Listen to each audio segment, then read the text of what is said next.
guys, a puffin just landed right here.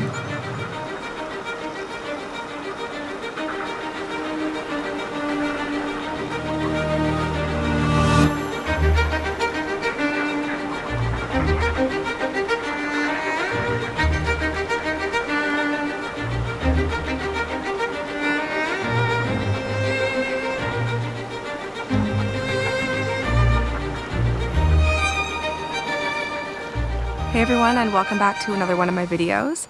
If you're brand new here, my name is Nina. I'm a wildlife filmmaker and I'm currently in Elliston, Newfoundland to film the Atlantic puffins that nest here during the summer. Elliston is located on the east coast of Canada, about a 4-hour drive from St. John's. And if you don't know what a puffin is, then you are seriously in for a treat.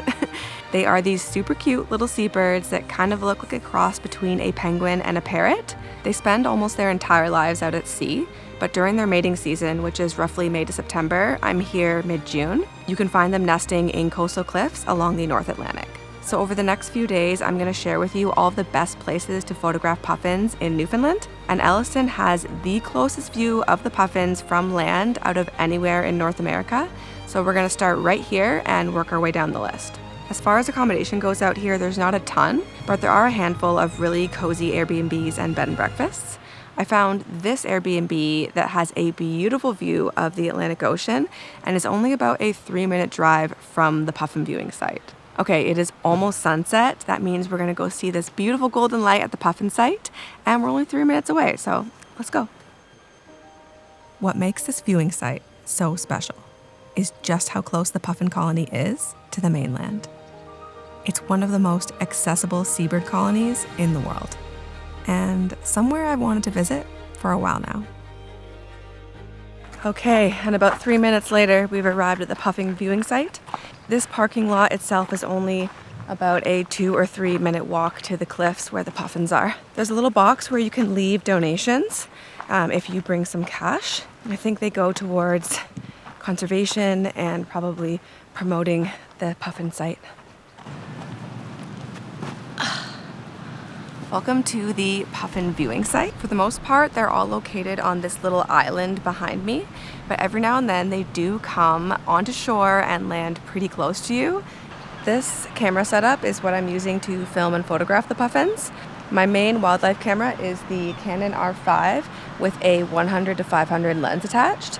This setup allows me to get really close-up shots of the puffins without having to be actually really close to them, which is really great. When you see this many puffins in one place, it's hard to imagine that they're actually solitary birds. And while they do mate for life, they spend most of the year alone out on the open ocean. Every spring, they return to these same cliffs, reuniting with their partner, often in the very same burrow, to raise a single chick called a puffling. Most of the burrows here are tucked into the island's grassy slopes, but every now and then, a few puffins will come ashore to collect grass and twigs for their nests. It's an incredible opportunity as a photographer, but moments like this come with responsibility.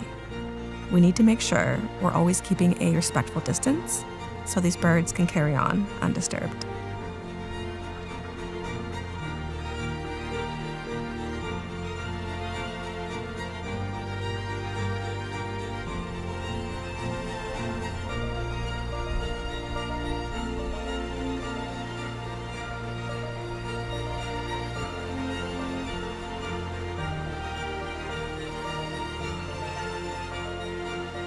Not much more action tonight, so heading back to the Airbnb and just get a nice good rest before heading back here for sunrise in the morning. Sunrise is at like 5 a.m. so I'm gonna leave you here. See you in the morning.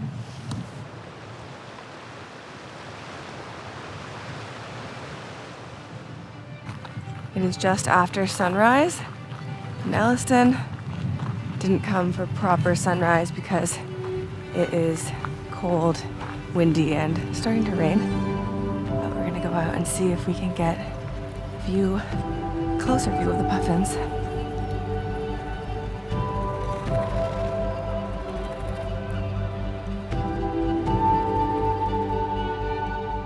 Guys, a puffin just landed right here behind us.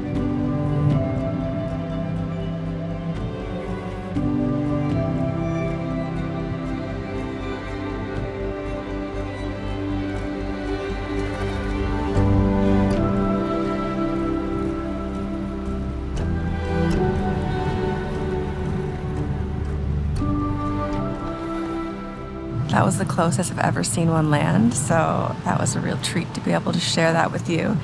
It was literally like right along here and out to this point.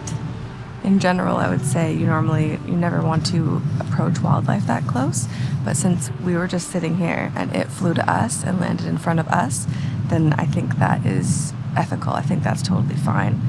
It was just curious about what we were doing and checking us out. All right, that's it for the Elliston Puffin viewing site. We have a bunch more stops to hit up, so we got to get going, pack up our Airbnb and head out. But I'm really happy that I got to share that experience with you. I could stay here for a week and not get sick of it, honestly could, but we've got other places to see, so it's time to hit the road.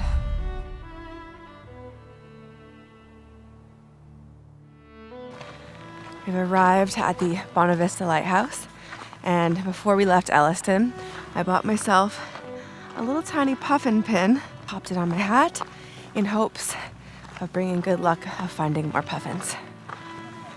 There are definitely puffins here. There's a whole bunch of them out on the cliffs, so we're gonna go a little bit closer and check them out. You can see them kind of on the edges of the cliffs, and they're all flying around like little footballs with wings. It's really cute. This puffin colony sits a bit further out from the cliffs than the one in Elliston. So for the most part, they're best viewed with a telephoto lens. And I've heard that they do occasionally come ashore, but during our visit, this wasn't something that we got to see.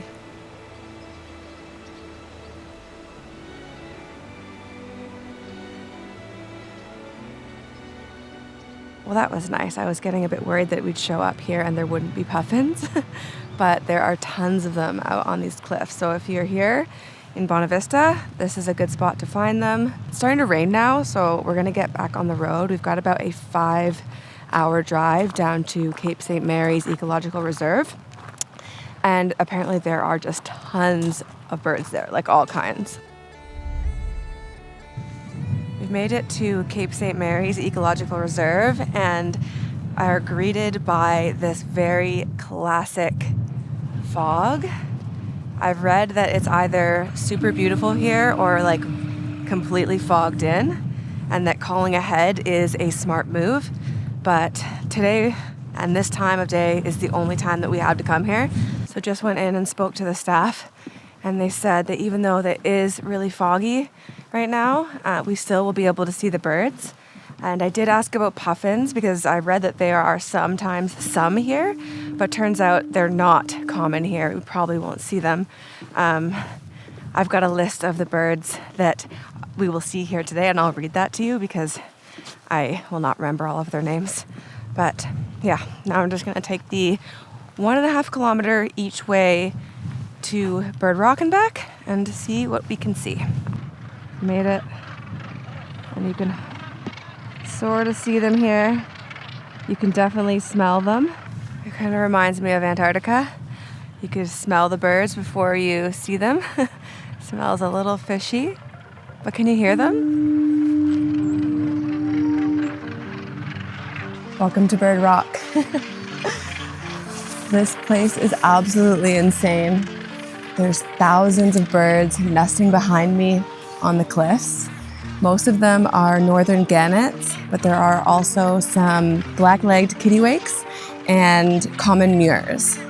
This is pretty cool to see this many birds all nesting in the cliffs in one spot. I've heard that there are some babies here as well, but you have to wait for the mamas or the papas, whoever's sitting on the egg, to lift up so that you can get a glimpse of them. So that's what I've been trying to do. I've just kind of been waiting to see if I can catch a glimpse of some babies. But yeah, this is incredible. Like in the fog, it's very cool. These conditions are very moody and I am super into it. Just like listen to the sound.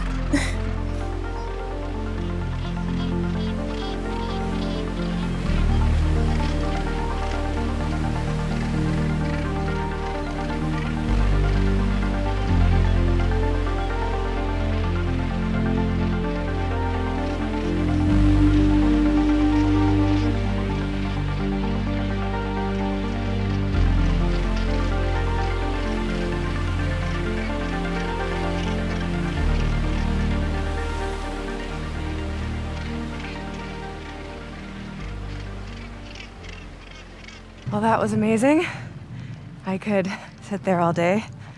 You know you're a bird nerd when you could sit in one spot that smells pretty bad and is pretty noisy and just be so happy. Tomorrow we're gonna go on the Witless Bay boat tour to go see a massive colony of puffins from the water. So I'm really excited about that. And I'll see you on the boat.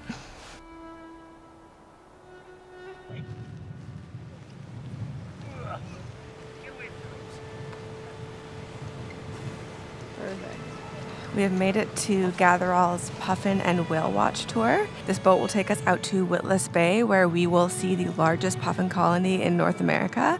So I am very excited about this, and a little something different, seeing the puffins from the water instead of from the land, and possibility of seeing humpback whales as well. So that's gonna be pretty cool.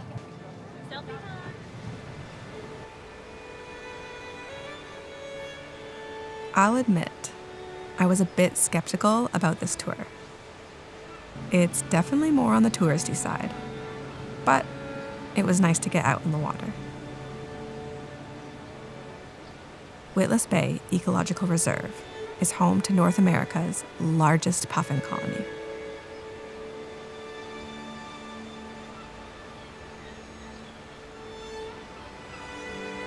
But nothing really prepares you for that first moment when you arrive.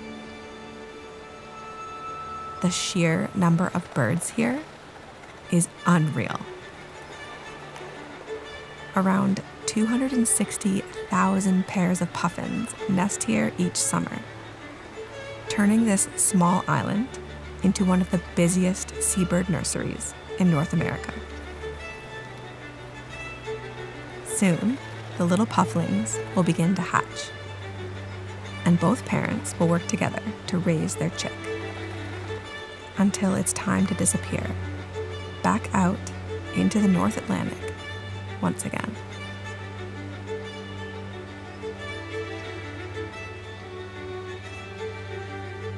I hope you enjoyed learning about the best spots in Newfoundland to photograph puffins. I know I certainly did. I definitely highly recommend checking out Elliston as the #1 spot to photograph puffins in Newfoundland.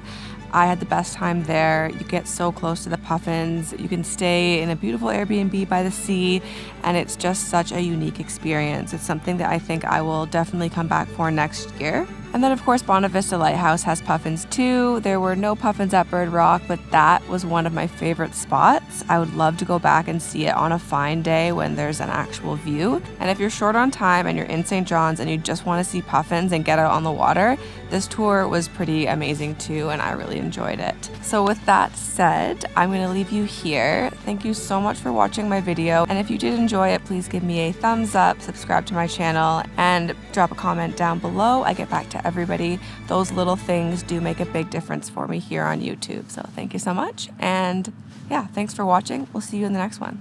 Bye.